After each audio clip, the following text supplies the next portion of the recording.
Okay, so today this is going to be the second week lecture for neural-based consciousness, and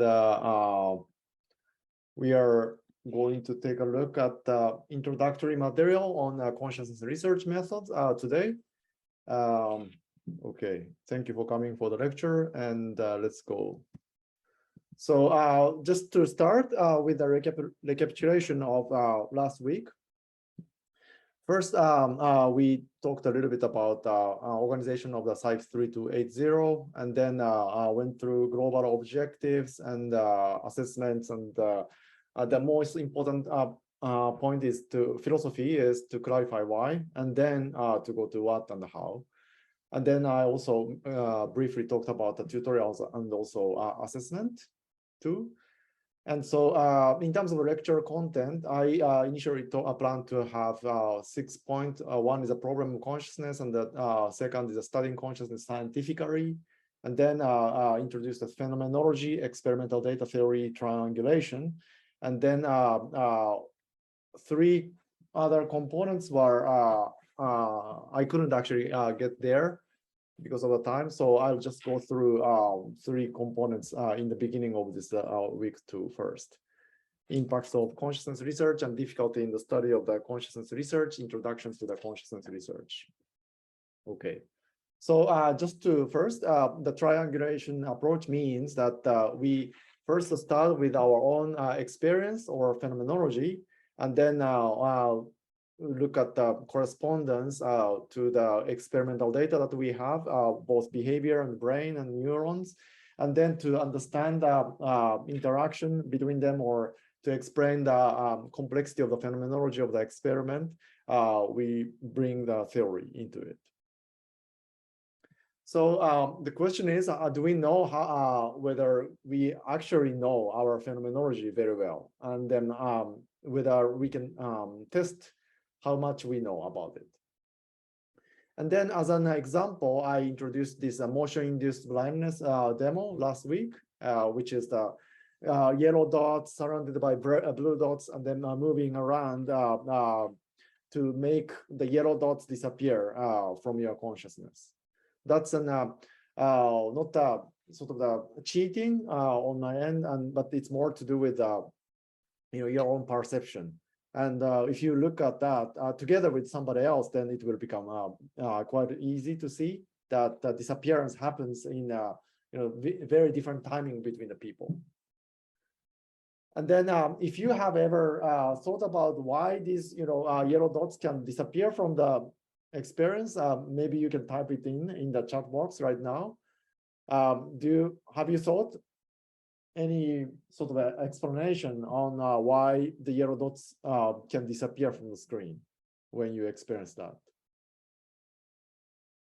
I don't know if you haven't, that's okay, but that's part of the kind of the questions that we will be looking into through the rest of the lectures. Okay, all right. And then somebody actually asked towards the end of the class last week about the interaction between attention and the consciousness.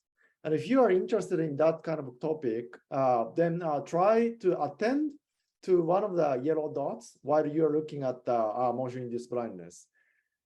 Most likely, attending to yellow dots to see it better will make that dot disappear more often. So that goes counter to probably most of what you think that relationship between the consciousness and attention. Like, usually most people think that the attention is to see things, but in this particular illusion, paying attention will make things disappear. So that's one interesting thing to think about, the relationship between the consciousness and attention. Okay. So let's move on. And then besides phenomenology of your own, what are the critical experimental data for consciousness research exist? So in terms of experimental data, we need a multiple level approach. One is of course, brains of the humans and animals. And ingredient of the brains and are the neurons or population of the neurons or interaction between the brain areas globally, more speaking. And then also this kind of interaction is supported by the connectivity of neurons. Sometimes you might have heard of a term like synapses or connections of the neurons, and they are quite important thing to understand. But to keep in mind, from a consciousness research point of view, it's very important to reconsider this question of why some neural activities remain unconscious or non-conscious while others are not. It's likely that particular types of neurons or particular types of the connections is easy to identify as a sort of a source of the consciousness. Like, when you have a particular molecule or when you have a particular type of connections, then there should emerge some kind of connection, consciousness. That's possible, but we don't know whether that kind of thing can be discovered in the future. And then the behaviors and the cognition. So that's an sort of behavior data and the experimental data. And then from here, if it's a human adult, then they can report verbally what they are experiencing, and simpler responses such as button presses, and also even a bit more complex behaviors such as drawing or maybe moving, dancing, walking, and things like that. But again, the important thing to think here is that why some behaviors are supported by non-conscious neural activity.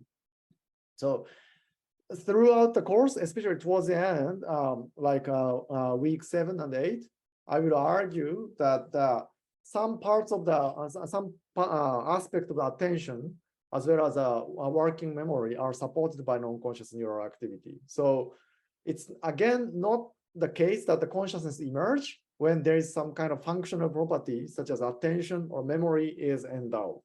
So if you thinking of generating a conscious artificial intelligence, it's not probably enough to think about the functions of cognitive processes, but that's something that we can discuss later as well. And then in particular, these functions are quite important. Those functions and neuronal activities are combined to be examined around since 1990s. Where people started to use the neuroimaging and then get the behaviors in the humans while they are measuring the neural data. So that's one of the important kind of aspects of the evidence that we are going to take a look in this course. So here's a brief overview of the history of consciousness research, which I will go just quickly. From the before crisis or BC, a philosophical discussion has been going on over the how these mental functions can come from the matter. So that has led to many different kind of options. And then landmark philosopher is Descartes, René Descartes, who said in the Principles of Philosophy that cogito ergo sum, that can be translated into I think, therefore I am, or I am conscious, therefore I am. Therefore I exist. And this philosophical kind of thinking has translated into the birth of the experimental psychology of Wundt, Pfeffinger, and William James around the beginning of the 19,000. And then, as I said, the neuroimaging, this kind of exploded around the 1990s, and that's the sort of the current start of the current explosion of the empirical studies of consciousness. And one of the critical and also most striking type of the experimental evidence that also has a huge impact in the clinical field is this finding of by Owen in 2006. So here I'm showing the result of the fMRI experiment where they asked people to imagine playing tennis. I think that's on the left side. This is the tennis side.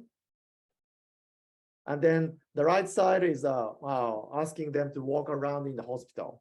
in the scanner. So in both cases, people were just sitting around, sleeping on the fMRI bed, and then asked to do imagination of the tennis or imagination of the walking.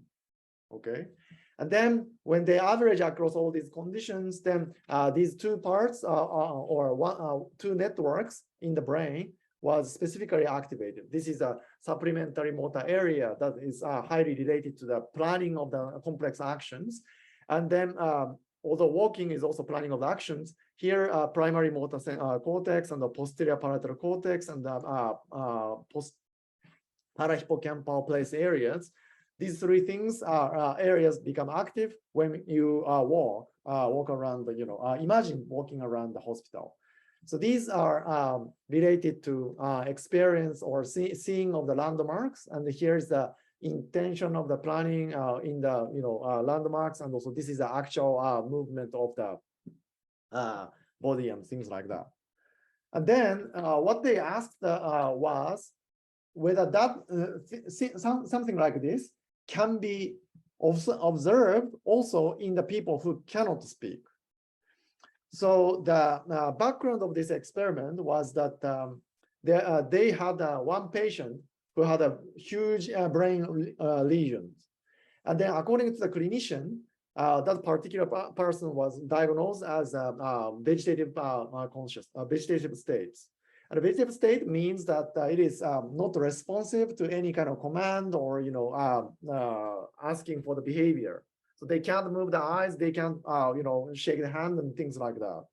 However, according to that patient's mother, he does respond to his mother's voice. Or when this particular person was pricked by, let's say, a bit painful kind of stimulus like this, then there seems some kind of residual response in there.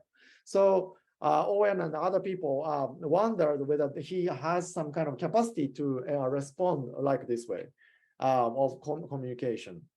And then that's what they did in this experiment. They asked exactly the same kind of instruction to this patient, and then found that this particular person also evoked activity in the motor areas, supplementary motor areas, and this network of walking related kind of areas. As you can see from the figure, there is a huge destruction of the brain. This is the frontal part of the brain. If you look at my small figures photos in the Zoom, then what I'm touching is around the area of the destruction. So eyes are here, and the nose would be like here. And so huge destruction of the bones and related to large part of the frontal areas are quite damaged. Yet this person was able to listen and understand and then evoke this imagery related kind of activity. If you are a doctor at this stage, would you consider that this person is definitely conscious or not? That's a question these doctors encountered. So I'll do the poll here in 2FC. Choice 1 is that yes, definitely conscious, and choice 2 is unclear, still unclear.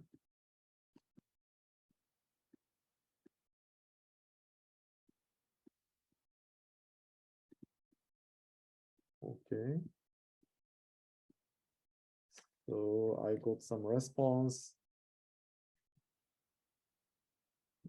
All right, so some people, choice 1 is again definitely this kind of evidence is definitely good evidence for consciousness, and then choice 2 is unclear. There may be some other possibility. So I guess the people who haven't responded would be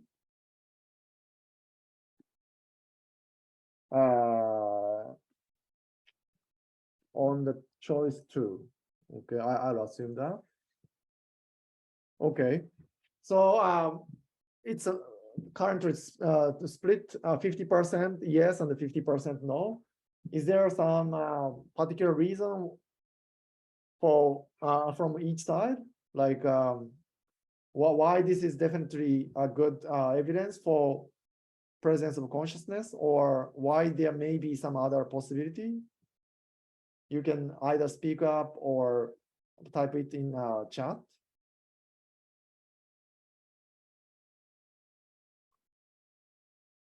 If it's difficult, then we can move on.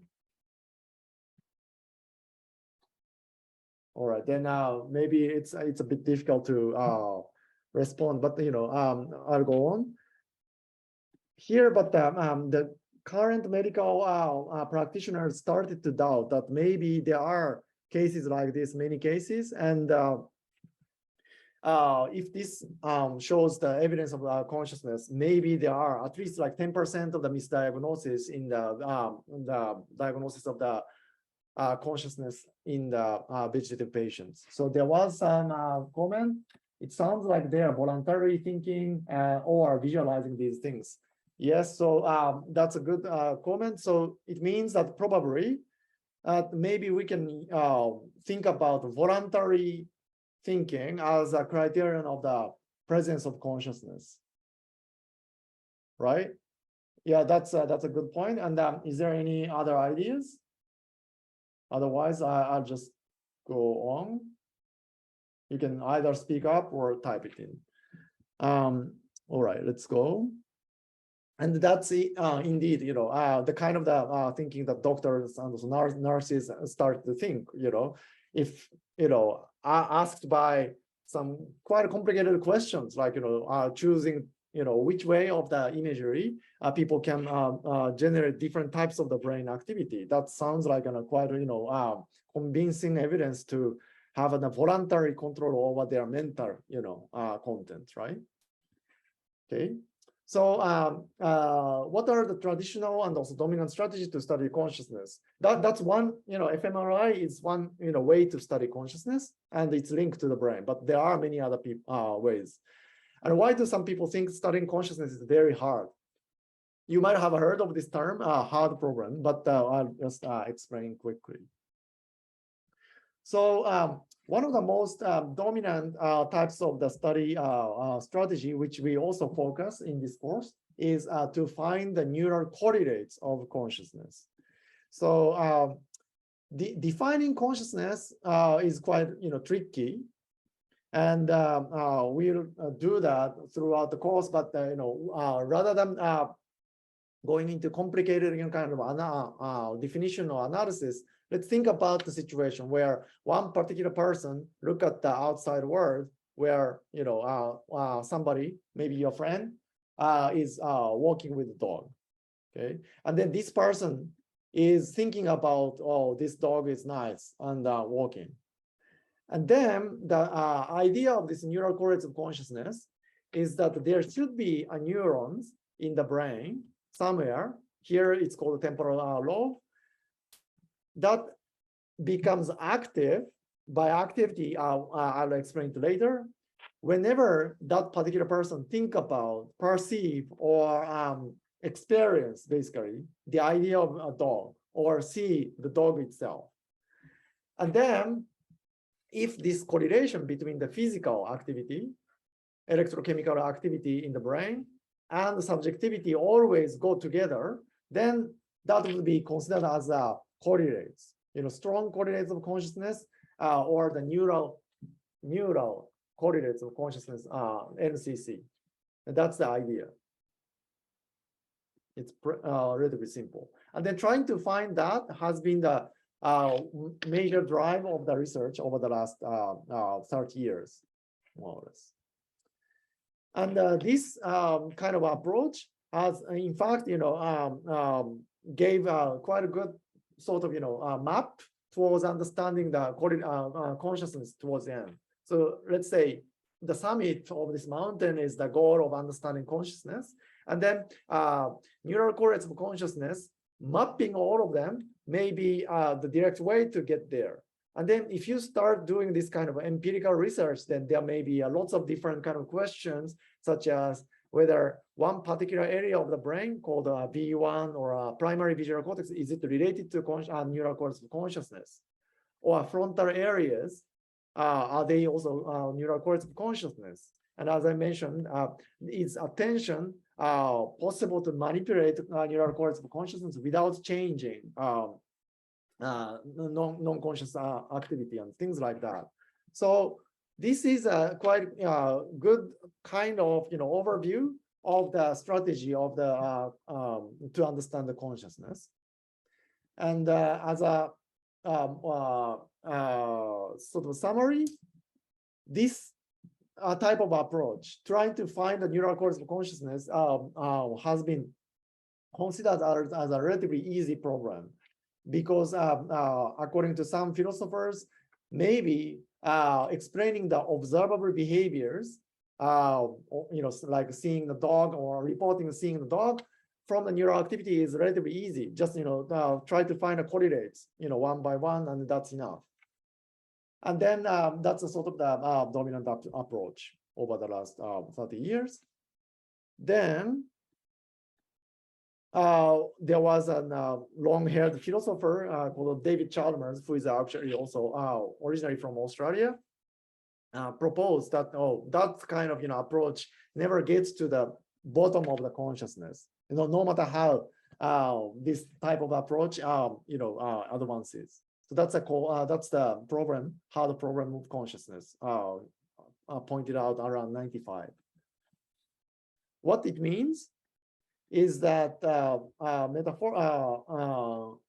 according to Chalmers, this transition from neural activity to subjectivity, there's a huge gap between here. So finding just a correlates never cross this, in a sense, huge river. It seems so weird that the physical stuff becomes subjective. No matter what kind of experiment you do or theory you develop, you never understand why consciousness comes out of the matter. So that's basically the simple description of the hard problem. In sort of a metaphor of this mountain, what Chalmers said is basically there is a huge gap between the summit of the mountain and a mountain itself that you cannot just get there. And according to him, he listed a bunch of sort of philosophical problems, and that serves as a sort of a barrier to the summit. So the explaining why or how certain neural activity must give rise to consciousness is very hard, and that's a hard problem. And according to Chalmers, just the fact that we can think about conceivability, think about the zombie, which looks like and behaves like and talk about like me, is enough to argue for the hard problem of consciousness. This zombie replica of me has a complete replica of myself, from atoms to molecules to everything. And yet, that particular zombie doesn't have any experience. And the fact that he can think about that existence is enough to set this barrier. There is no physical laws that necessitates that has to happen, does not exist. That's the point. Okay. But the question here is that is a hard problem of consciousness the end of the consciousness research. And if that's the case, then I'm not doing this in a lecture. So I don't believe that's the case. And any promising theoretical approaches there? That's the question. And one particular theoretical approach that I advocate is this theory called the integrated information theory. And that's something that I'm going to explain a bit more in detail in week 10 and 11. And here, this theory basically says that coming from physical to subjective is indeed hard. Like, in the case of the mountain, you just can't climb up from the bottom because of that barrier, maybe. But starting from subjectivity to find the condition or physical substrate that supports such a consciousness may not be that, impossible. That's the, the different kind of thinking offered by integrated information theory. So, in a sense, this metaphorical thinking is that, going from the top, like a helicopter, if you land onto the direct, summit, it may be possible to, attack the summit. And then from there, we might, put some kind of, a rope or ladder to get people from bottom up to get to the summit. So IIT tries to come up with an explanation of how consciousness is can be supported by physical mechanism. I just want to say, it's not that IIT is the correct theory or anything like that, but I'm just saying that there are many ways to approach to this problem of consciousness. So that's what we are going to pursue as well. So the summary of this, brief history of consciousness research is that there may be some kind of theory that gets around this, how the problem of consciousness in the end. So the theory has been actually proposed a lot, not only IIT, and that's actually useful to understand the experimental data and also phenomenology. And in fact, currently, it's even more problematic in the sense that there are too many theories. So IIT is just one of them here. Tononi's pictures there. But there are many other so-called theories. The neural correlates of consciousness has been proposed by the Francis Crick and Christoph Koch. And this David Chalmers is the person who says that all consciousness problem is hard. So, how to define, discriminate these theory is the next kind of challenge in the field. And with that, I will take a break for 4 minutes. So. And we'll come back about this continuation in 4 minutes, okay?